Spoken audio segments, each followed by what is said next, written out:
Hey everyone, thanks for watching again. Last video I installed new rear wheel bearings onto these hubs. This video I'm going to do the front wheel bearings.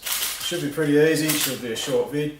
Let's see how we go. I think first we move this clip from in here, then maybe the bearings will tap out, maybe I'll have to hit them with the press. Let's see. Okay, I haven't done this before, but it looks like it's just a matter of getting this circlip out and tapping the bearing out. Let's see. A couple of flat spots in here that the screwdriver can get behind. Hopefully I can get it out without too much profanity or losing an eye. There we go. A couple of quick smacks with a hammer and let's see what happens.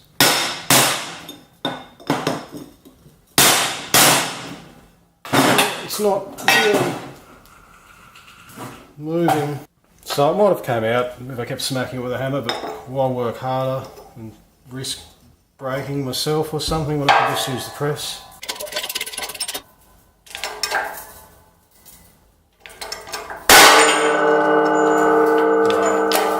I don't think that was going to come out with a hammer. And there it is.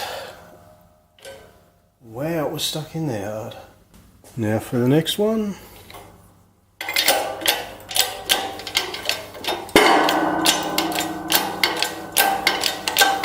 Oh, that one moved a lot easier.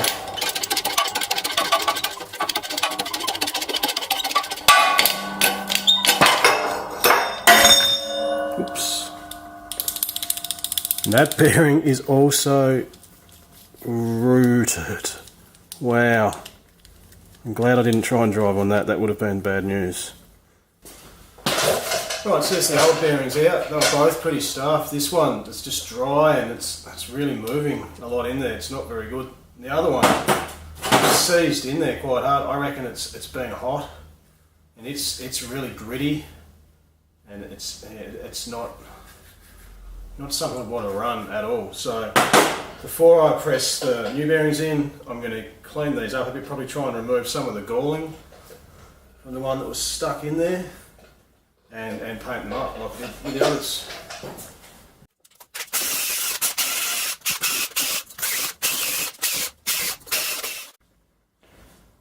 I just remembered I need to install extended wheel studs into the front hubs because of the brakes that I'm using. It won't clear the wheels without some spaces, so yeah, I'll smack those out now before I paint.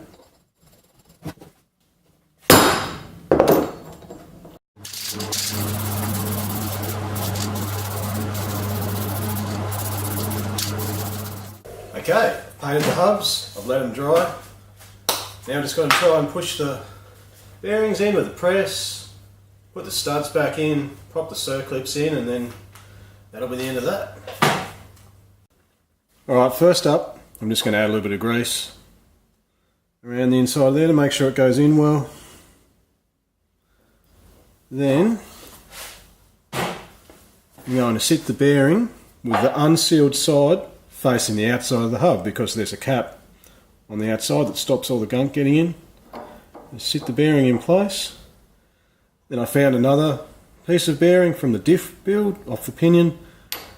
It's just slightly smaller than the diameter of the wheel bearing. Then a few packers. And it should go in easily.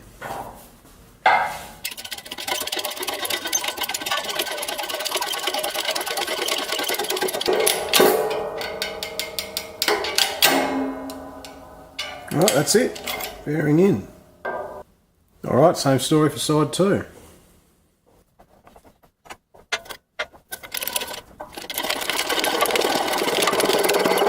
And done.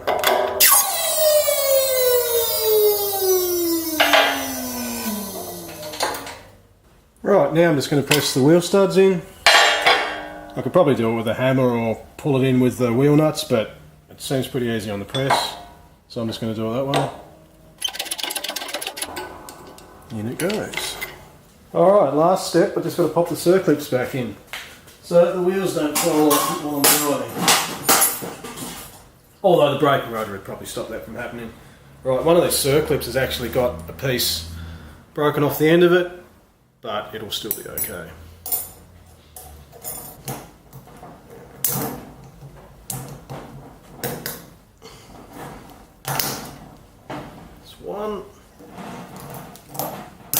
And that's 2. Done. There we have it. 2 fresh front hubs, long studs, fresh wheel bearings, all ready to go. Now, they're about $60 for each bearing. Totally worth doing. The bearings in there weren't much chop and generally run a lot of camber on a drift car, so it's a pretty good idea to keep these replaced pretty regularly. Okay, if you haven't already, subscribe to the channel, and if you like the video, please press like, and also leave a comment if I did something wrong or you think I should do something else, or even if you just feel like it. Cheers.